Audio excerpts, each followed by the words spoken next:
So, I've had a few comments wanting to see my heart attack chicken in action. Well, I've already eaten 3 pieces of it. I can't resist this stuff. It's extremely addictive. Oh, it's so good. Mm. Mm. Wow. Now, these are the chicken thighs that I got for 48 cents a pound at Fresco y Mas. And all I do, I put them into hot lard and I cook them up. Mm. Very good. A little hot, but really good. I use no salt, no spices, nothing. I just take the chicken, drop it in the lard, and let it cook. It's really very good. Mm, mm, mm,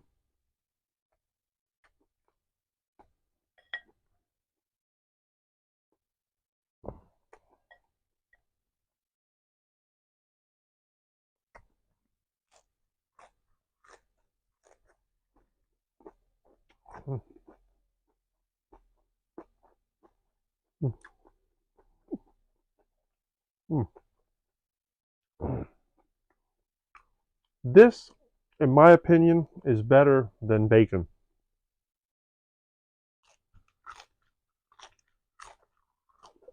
Mm. Now, although this is indeed thighs, which are dark meat, if you look at it carefully, look at that delicious texture. It's so good. It almost kind of reminds me of, it's close to white meat. I think a lot of it is the way that it's cooked. See, it's a little more fibrous. These are actually very good.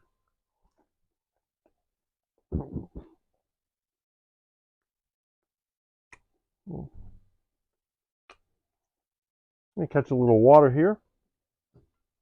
I can talk better.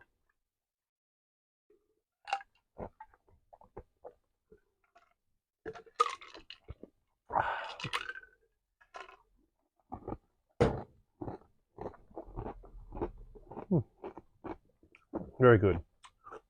One 10-pound bag of chicken, whether it's thighs or legs, is good for 2 meals.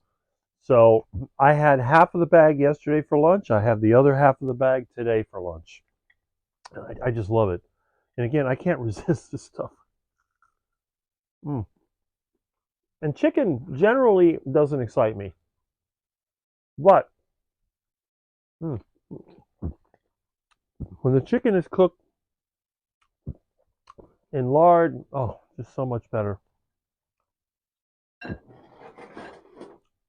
So why am I wasting your time? Just to watch me eat some chicken. I just wanted to talk to some of you. Now, lately I've been a little sort of uninterested in the videos because I haven't seen a whole lot of activity. I've spent a lot of time watching other people making videos about different subjects.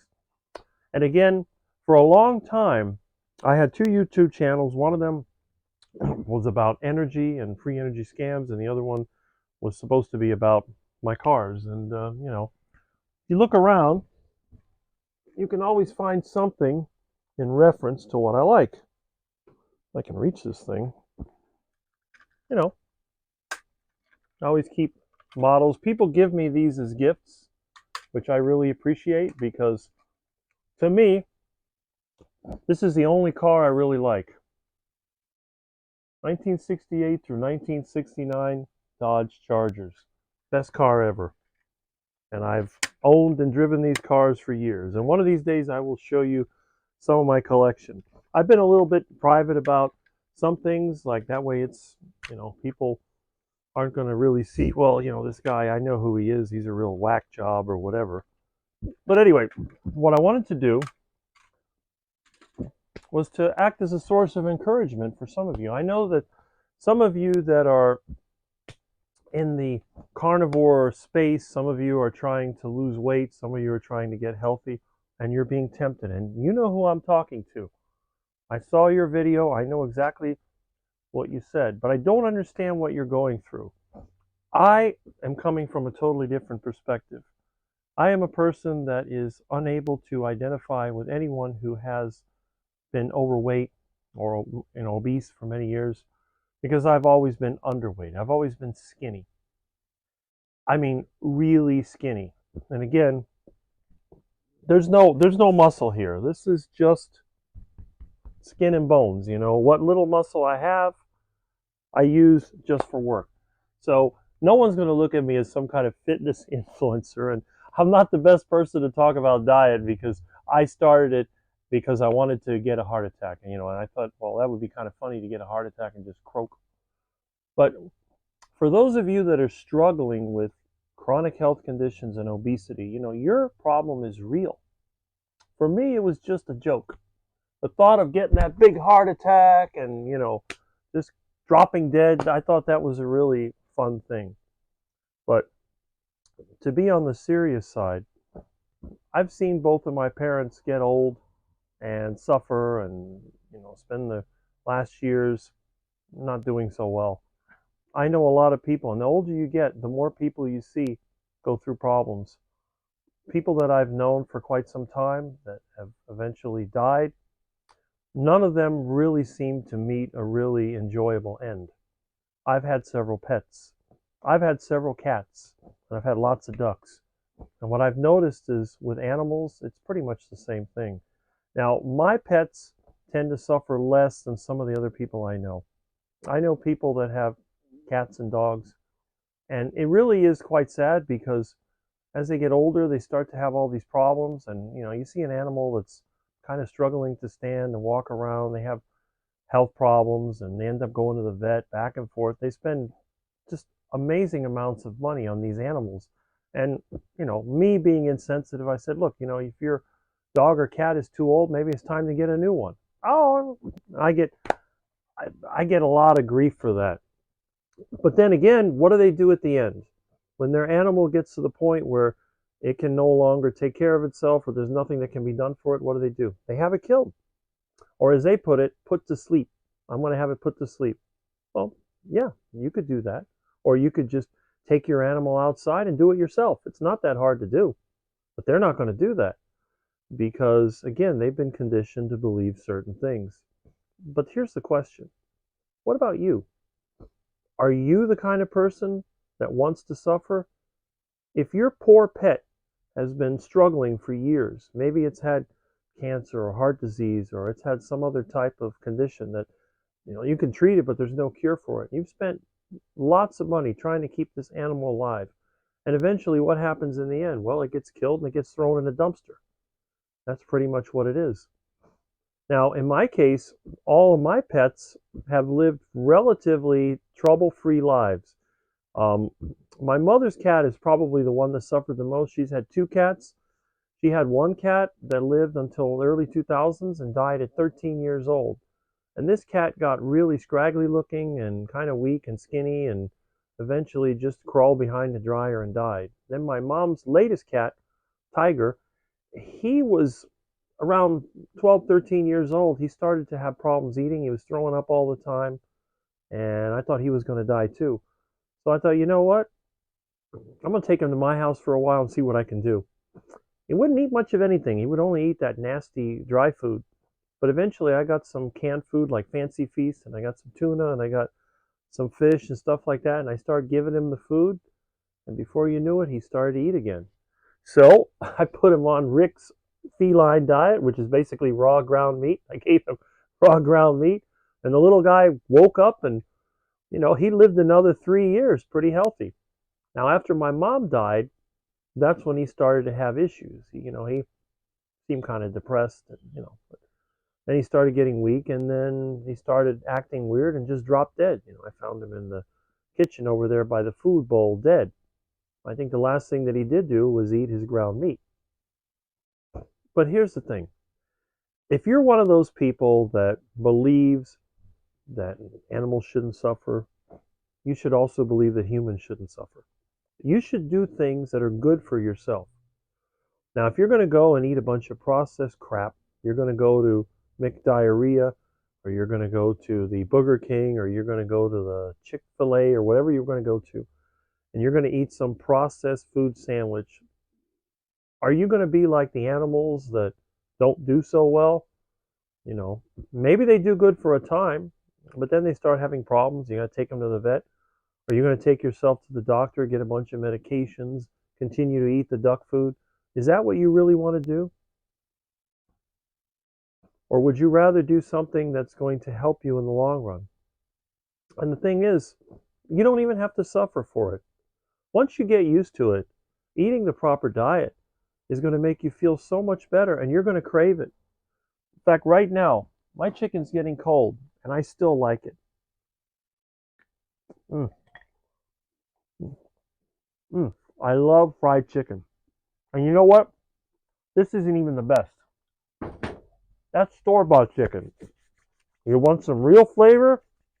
You go over to the Winn-Dixie parking lot and catch one of those feral chickens. Mmm. Mm.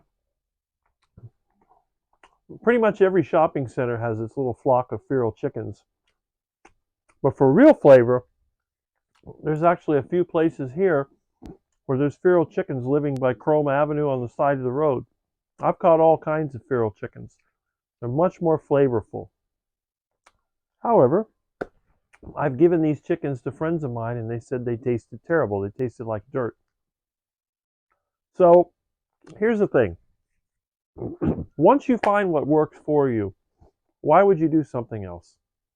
If you've tried different lifestyles and you find that a certain lifestyle works better, you would do it. Think about people when they get sick many years ago.